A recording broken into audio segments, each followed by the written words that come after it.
Welcome, it's Raj from 3CB. Mavericks big Kristaps Porzingis underwent surgery to repair a lateral meniscus tear that he suffered during Game 1 of the team's first-round matchup versus the LA Clippers. A meniscus repair means that the surgeon will be going in and stitching together the torn tissue in the meniscus, which is a piece of cartilage in between the knee joint that provides cushion and also helps reduce friction.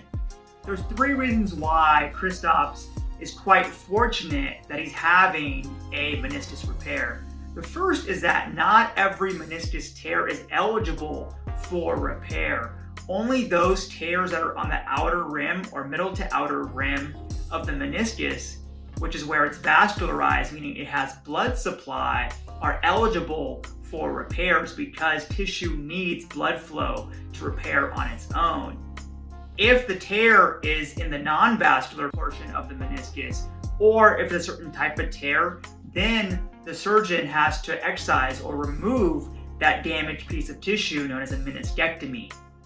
Of course, you want to keep as much tissue in the knee as possible. Secondly, that's especially important on the lateral meniscus. That meniscus takes on more stress and wear due to a couple biomechanical properties. For more information on that, you can either ask a comment or you can DM me on social media. But being able to repair and keep that lateral meniscus completely intact is even more important for KP's long-term health and fitness.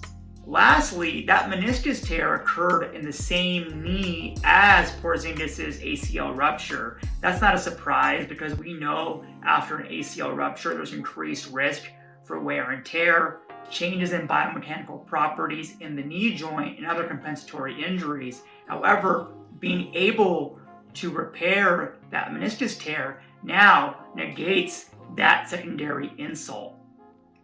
The last question becomes, what is KP's return timeline? The Mavs have given an indefinite return timetable, which I think is fair, not putting any pressure on the player to return at a certain time. But typically for high-level elite athletes who undergo a lateral meniscus repair, the average return timeline is about 3 to 4 months. So assuming the NBA restarts in mid-January, that would have KP back for the start of the season or early on in the season.